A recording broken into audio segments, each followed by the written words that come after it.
अस्सलामुअलैकुम वरहमतुल्लाहि वबरकातुहू। हज़रात मोहतरम, आज हम इंशाअल्लाह अज़्ज़ व जल अपनी इस मुख्तसर सी वीडियो में मियाँ बीवी के बारे में जानेंगे, हस्बैंड और वाइफ के बारे में जानेंगे कि कैसे ये दोनों एक दूसरे की ज़रूरत हैं। इनमें से कोई भी अकेला मुकम्मल नहीं है। अगर कोई औरत है तो ये ना समझे कि मैं शौहर के बग़ैर खुद ही काफ़ी हूँ, और शौहर अकेला है तो ये ना समझे कि मैं बीवी के बग़ैर खुश हूँ, बीवी के बग़ैर काफ़ी हूँ। ये दोनों अकेले अकेले कभी मुकम्मल नहीं हो सकते। अगर इनको मुकम्मल होना है तो दोनों एक दूसरे की ज़रूरतों को समझे और दोनों एक हों, तभी ये दोनों मुकम्मल होंगे।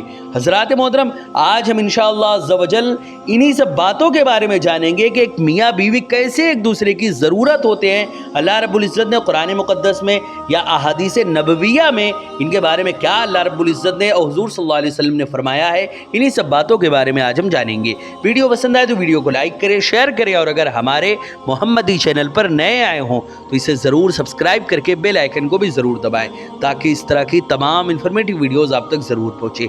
आपसे गुजारिश है कि हमारे चैनल पर जितनी भी वीडियोस हैं आप ख़ुद भी देखें, अपने दोस्तों, अहबाब और रिश्तेदारों तक भी ज़रूर शेयर करें। हज़रात मोहतरम, जैसे कि आप लोगों को मालूम है कि हम इसी तरह दावत व तबलीग और दीन के काम को बराबर अंजाम दे रहे हैं। इसी मकसद के पेश नज़र हमने एक मदरसा और एक जामा मस्जिद की बाज़ाब्ता बुनियाद डाली है। आप में से कोई भी अगर हमारे मदरसे, मस्जिद या दीन के काम में डोनेट करना चाहे और हमें सपोर्ट करना चाहे तो ज़कात, सदका, फितरा, अतिया, हदिया या किसी भी तरह का डोनेशन आप हमारे मदरसे, मस्जिद या दीन के काम में देना चाहें तो गूगल पे के ज़रिए, पेटीएम के ज़रिए, बैंक अकाउंट के ज़रिए या वेस्टर्न यूनियन के थ्रू, जिसके ज़रिए भी अल्लाह के रास्ते में आप डोनेट करना चाहें आप डोनेट कर सकते हैं। इनके नंबर और लिंक इस वीडियो की स्क्रीन और डिस्क्रिप्शन में है। आप जाएँ और जो भी अल्लाह के रास्ते में डोनेट करना चाहे आप डोनेट कर सकते हैं। हज़रात मोहतरम, अल्लाह रब्बुल इज़्ज़त ने दुनिया की हर चीज़ को जोड़े की सूरत में बनाया है, और इन्हीं में से एक मियाँ बीवी भी हैं। इनमें से कोई भी एक दूसरे के बग़ैर मुकम्मल नहीं है। अगर अकेले बीवी है तो भी अधूरी है, अकेला शौहर है तो भी वो अधूरा है, और ये दोनों एक दूसरे के बग़ैर अधूरे हैं। मुकम्मल तब बनेंगे जब ये एक दूसरे के साथ जुड़ जाएंगे, और मुकम्मल ये तभी बनेंगे जब ये एक दूसरे के साथ ज़िंदगी गुजारेंगे। हज़रात मोहतरम, अल्लाह रब्बुल इज़्ज़त ने दुनिया की हर चीज़ को जोड़े की सूरत में बनाया है, इसीलिए हर चीज़ अपने जोड़े से मिलकर मुकम्मल होती है। इस जोड़े के उसूल को कुरान की ज़बानी इन अल्फाज में वाज़ेह किया गया है कि वमिन कुल्ले शैइन खलकना ज़ौजैन लअल्लकुम तज़क्करून, यानी हमने हर चीज़ को जोड़ा जोड़ा बनाया है ताकि तुम ध्यान दो और समझो इसको, अल्लाह के इन निशानियों में ज़रा गौर करो। हज़रात मोहतरम, दुनिया की तमाम चीज़ें जोड़े जोड़े की शक्ल में अल्लाह रब्बुल इज़्ज़त ने बनाई हैं। नबादात में नर और मादा, हैवानात में मुज़क्कर और मुअन्नस, इंसान में मर्द और औरत। ज़ौजैन का ये उसूल पूरी कायनात के लिए है, और यही उसूल इंसानों के अंदर भी मर्द और औरत की सूरत में कायम किया गया है। हज़रात मोहतरम, ज़ौजैन के इसी फितरी उसूल का नतीजा है कि औरत और मर्द एक दूसरे के साथ मिलकर अपना फरीज़ा अदा करते हैं जो फितरत के निज़ाम के तहत उनसे मतलूब है। दोनों एक दूसरे के लिए तकमीला की हैसियत रखते हैं, दोनों एक दूसरे के साथ मिलकर मुकम्मल वजूद बनते हैं, और दोनों जब एक दूसरे से अलग होते हैं तो नामुकम्मल वजूद बन कर रह जाते हैं। हज़रात मोहतरम, मज़कूरा बाला कुरानी आयतों से मालूम होता है कि खालिक ने इस दुनिया की हर चीज़ को जोड़े जोड़े की सूरत में पैदा किया है, और इसमें इंसान का जोड़ा भी शामिल है, यानी मर्द और औरत दोनों एक कामिल वजूद का निस्फ हिस्सा हैं, और वो दोनों ऐसी इंसानी शख्सियत है जिनका आधा हिस्सा औरत है और आधा हिस्सा मर्द है। दोनों को मिलकर मुश्तरक अमल के ज़रिए अपना अपना फरीज़ा हयात अदा करना है, क्योंकि दोनों एक दूसरे के बग़ैर अधूरे हैं। इसी वजह से दोनों को एक दूसरे के लिए सुकून और करार कहा गया है कि मर्द जो है वो औरत के लिए सुकून है और उसके लिए करार है, और औरत जो है वो मर्द के लिए। दोनों ही एक दूसरे के बग़ैर नामुकम्मल है और अधूरे हैं। अल्लाह रब्बुल इज़्ज़त ने कुरान मुक़द्दस में इरशाद फरमाया, वमिन आयातिही अन खलक़ा लकुम मिन अनफुसिकुम अज़वाजन लितस्कुनू, यानी उसकी निशानियों में से है اس کی نشانیوں میں سے ایک یہ ہے کہ اس نے تمہارے لیے تمہیں میں سے جوڑے بنائے ہیں تاکہ تمہیں سکون مل سکے۔ حضرات محترم، اگر مرد عورت کا رشتہ صحیح طریقے پر قائم ہو اور دونوں ایک دوسرے کی ضرورت اور اس کے ساتھ ساتھ ایک دوسرے کی اہمیت کو جانے اور احترام کرے تو شادی شدہ زندگی اختیار کرنے کے بعد ہر گھر ایک ادارہ بن جائے۔ پھر یہ ادارہ عورت اور مرد دونوں کے لیے ایک ایسا مرکز حیات ہوگا جو ان کے لیے تسکین کا باعث بنے اور انہیں اس قابل بنائے کہ وہ زندگی کے سفر میں کبھی اپنے آپ کو تنہا نہ سمجھے۔ حضرات محترم، عورت اور مرد گویا کہ ایک گاڑی کے دو پہیے ہوتے ہیں، جو کہ عام طور سے یہ مثال بہت دی جاتی ہے کہ عورت اور مرد دونوں ایک گاڑی کے دو پہیے ہیں جو ایک دوسرے سے الگ الگ بھی ہیں اور اپنی مشترک کارکردگی کے اعتبار سے دونوں ایک دوسرے کے ساتھ جڑے ہوئے بھی ہیں، لیکن کبھی مختلف اسباب کی بنا پر دونوں فریق میں شکایت اور اختلاف کی صورتیں بھی پیدا ہو جاتی ہے۔ جب ایسا ہوتا ہے تو طرفین کو شعوری غیر شعوری طور پر یہ احساس ستاتا ہے کہ میں نے رفیق زندگی کے انتخاب میں کوئی غلطی تو نہیں کر دی، مگر حقیقتاً انتخاب میں غلطی نہیں ہوتی بلکہ سوچ غلط ہوتی ہے۔ حضرات محترم، فریقین کو یہ سمجھنا چاہیے کہ بھری دنیا میں نہ کوئی معیاری شوہر ہے اور نہ کوئی معیاری بیوی ہے۔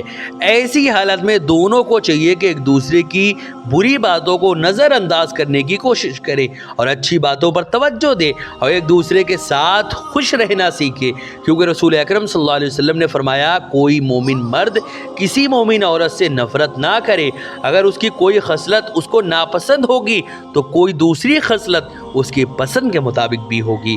حضرات محترم، اس حقیقت سے ہر کوئی واقف ہے کہ عورت مرد کے بالمقابل زیادہ نازک ہوتی ہے، اسی لیے عورتوں کے ساتھ ان کی فطرت کے مطابق پیش آنا چاہیے، ان سے نرم لہجے میں بات کرنا چاہیے۔ عورتوں سے معاملے کرتے وقت ہمیشہ یہ بات ذہن میں رہے کہ عورتیں فطری طور پر جذباتی ہوتی ہیں، اگر نرمی کے بجائے ان کے ساتھ سختی سے پیش آیا جائے تو ان کا دل اس طرح ٹوٹ جائے گا جس طرح پسلی سیدھا کرنے سے ٹوٹ جاتی ہے۔ حضرات محترم، اسی طرح عورت کو بھی چاہیے کہ اپنے شریک حیات کا خیال رکھے۔ عبداللہ ابن عباس رضی اللہ تعالیٰ عنہ روایت کرتے ہیں، رسول اکرم صلی اللہ علیہ وسلم نے فرمایا کیا میں تم کو یہ نہ بتاؤں کہ آدمی کے لیے بہتر جمع کرنے والا مال کیا ہے؟ نیک عورت کہ جب اس کا شوہر اس کی طرف دیکھے تو اس کو خوش کر دے اور جب اس کو حکم دے تو اس کی اطاعت کرے اور جب وہ غائب ہو تو اپنے نفس اور اس کے مال میں اس کی خیر خواہی کرے۔ حضرات محترم، اگر کوئی عورت اس حدیث کے مطابق عمل کرے تو یقیناً اس کی شادی شدہ زندگی بہت بہتر گزرے گی۔ کبھی کبھی شوہر اور بیوی کے درمیان معمولی باتوں کے سبب بھی ناچاقی پیدا ہو جاتی ہے اور کسی معاملے میں ایک کی رائے دوسرے کی رائے سے مختلف ہوتی ہے، ایک کچھ چاہتا ہے تو دوسرا کچھ، اور دونوں ایک دوسرے کی بات کو سمجھنے کی کوشش بھی نہیں کرتی، جس کا نتیجہ یہ ہوتا ہے کہ دونوں کے اندر ضد پیدا ہو جاتی ہے اور دونوں میں سے ہر ایک یہی چاہتا ہے کہ میری بات چلے۔ اس وقت دونوں کو یہی لگتا ہے کہ میں صحیح ہوں اور وہ غلط۔ ایسے مواقع پر اپنی اپنی ضد کو چھوڑ کر یہ سوچے کہ واقعی میں کون صحیح ہے اور کون غلط۔ ایسا سوچنے سے کوئی نہ کوئی راستہ ضرور نکلے گا۔ بالخصوص عورت کو چاہیے کہ وہ اپنی ضد چھوڑ کر اپنے شوہر کی باتوں کا خیال رکھے، کیونکہ اس کے ایسا کرنے سے شوہر کے دل میں محبت پیدا ہوگی اور دوریاں کم ہو جائیں گی۔ حضرات محترم، جب یہ حقیقت ہے کہ عورت مرد ایک دوسرے کی ضرورت ہے اور وہ ایک دوسرے کے بغیر ادھورے ہیں اور زندگی کا سفر دونوں کے ساتھ چلنے سے ہی پورا ہو سکتا ہے، تو پھر ان میں سے ہر ایک کو چاہیے کہ اپنے وجود کو سمجھنے اور اس کو اچھے سے گزارنے کی کوشش کرے اور ساتھ ہی ساتھ اسے خوش رکھنے اور اس کے ساتھ مل کر مکمل زندگی گزارنے کی کوشش کرے۔ حضرات محترم، شوہر اور بیوی دونوں کو یاد رکھنا چاہیے کہ ان میں سے ہر ایک کی زندگی اسی وقت مکمل ہوتی ہے جب ان کا شریک سفر، ان کا ہم سفر بھی اور خوش ہو اور ساتھ ہو۔ تنہا سفر یا ناخوشی کے ساتھ سفر دونوں ہی کے لیے پرخطر بھی ہے، بے کیف بھی ہے اور بے مزہ بھی ہے۔ حضرات محترم، عورت اور مرد یہ دونوں ہی ایک دوسرے کی ضرورت ہوتے ہیں، تو سب سے پہلی بات عورت اپنے شوہر کی عزت کرے۔ عزت بمانا इतनी इज्जत करे कि हुजूर रसूल अकरम सल्लल्लाहु अलैहि वसल्लम का ये फरमान अपने जहन में रखे कि हुजूर सल्लल्लाहु अलैहि वसल्लम ने फरमाया कि अगर अल्लाह के सिवा किसी को सजदा करना जायज़ होता तो मैं औरतों को ये हुक्म देता कि वो अपने शौहरों को सजदा करे। सजदा बमाना ताज़ीमन सजदा, अगर जायज़ भी होता तो मैं औरतों को इजाज़त देता कि वो अपने शौहरों को सजदा करे। इस हदीस से वाज़े तौर पर शौहरों की इज़्ज़त और शौहरों का मर्तबा वाज़े तौर पर यहाँ पर पूरी तरीके से ये वाज़े है कि एक शौहर का मर्तबा और मकाम आखिर क्या होता है।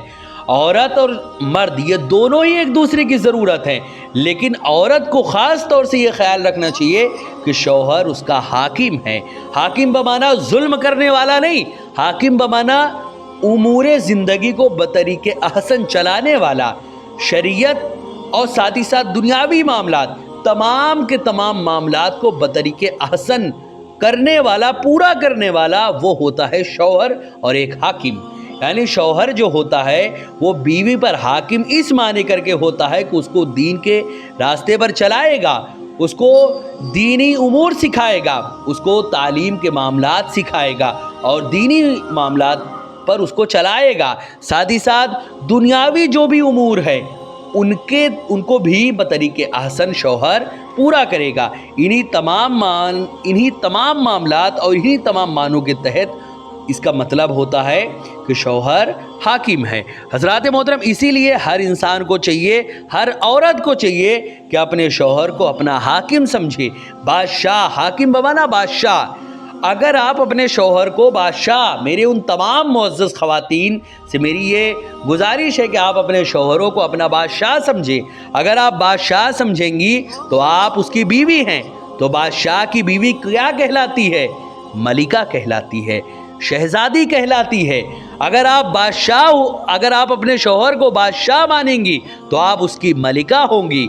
अगर आप अपने शौहर को अपना ग़ुलाम बनाने की कोशिश करेंगी तो ग़ुलाम की मलिका नहीं होती, ग़ुलाम की बांदियाँ होती हैं, नौकरानी होती हैं। इसीलिए आपके लिए ये बेहतर है कि आप अपने शौहर की इज़्ज़त करें, उसकी रिस्पेक्ट करें और उसके साथ ज़िंदगी गुजारें। और शौहर को भी चाहिए कि अपनी बीवी से बहुत नर्म लहजे के साथ पेश आए और नर्म लहजे के साथ ही हमेशा उससे बात करें, क्योंकि वो इसी के हकदार है। हज़रात मोहतरम, वीडियो पसंद आए तो वीडियो को लाइक करें, शेयर करें और अगर हमारे मोहम्मदी चैनल पर नए आए हों तो इसे ज़रूर सब्सक्राइब करके बेल आइकन को भी ज़रूर दबाएं ताकि इस तरह की तमाम इन्फॉर्मेटिव वीडियोज़ आप तक ज़रूर पहुँचे। अस्सलामु अलैकुम वरहमतुल्लाहि वबरकातुहू।